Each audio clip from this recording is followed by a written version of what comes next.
Hello student, good morning all of you. I am Ashok Singh. Today we will English literature of class 6.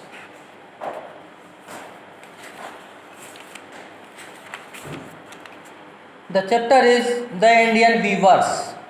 Viewers का मतलब होता है बुनकर, जिसे पहले जुलाहे भी कहा जाता था।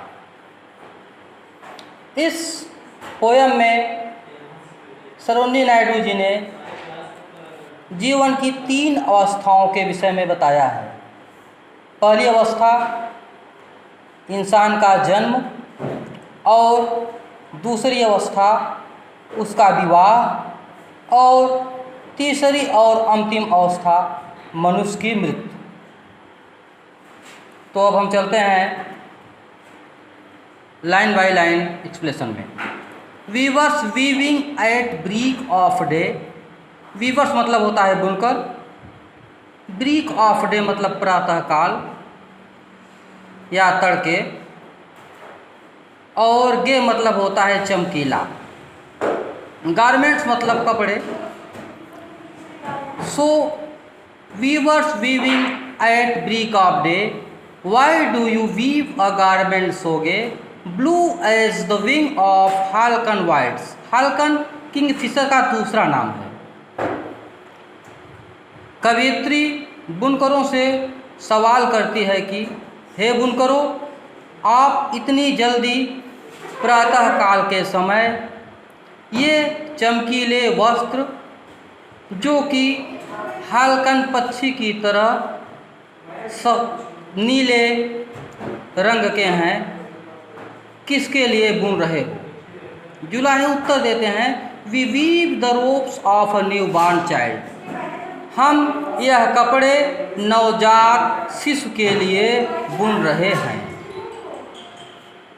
अब दूसरे पैरा में आप देखेंगे, weavers weaving at fall of night, why do you weave a garment so bright. Fall of night का मतलब होता है शाम के समय। Like the plumes of a peacock purple and green, we weave the marriage veils of a queen. Plumes मतलब होता है पंख, वेल्स मतलब होता है घूंघट। तो दूसरे पैरा में कवियत्री बुनकरों से प्रश्न करती है, हे बुनकरों, शाम हो जाने के समय तुम इतने चमकीले मोर के पंखों की तरह पर्पल और ग्रीन कलर के कपड़े क्यों बुन रहे हो? जुलाहे उत्तर देते हैं कि we weave the marriage veils of a queen. हम यह चमकीले रंग के कपड़े रानी के शादी के लिए घूंघट को बुन रहे हैं।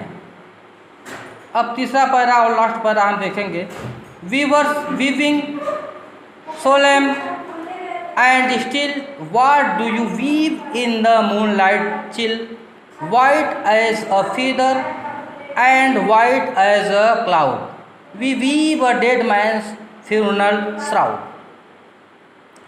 सोलेम मतलब होता है गंभीर, स्टिल मतलब होता है शांत, मूनलाइट मतलब चांदनी रात, चिल मतलब ठंडी, और श्राउड मतलब होता है कफन।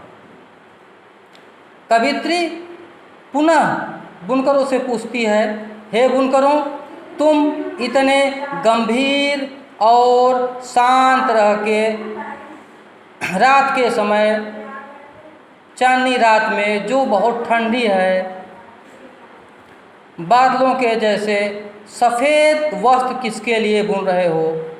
जुलाहे उत्तर देते हैं, we weave a dead man's funeral shroud. हम यह कपड़े मृत शरीर के लिए कफन बुन रहे हैं। धन्यवाद।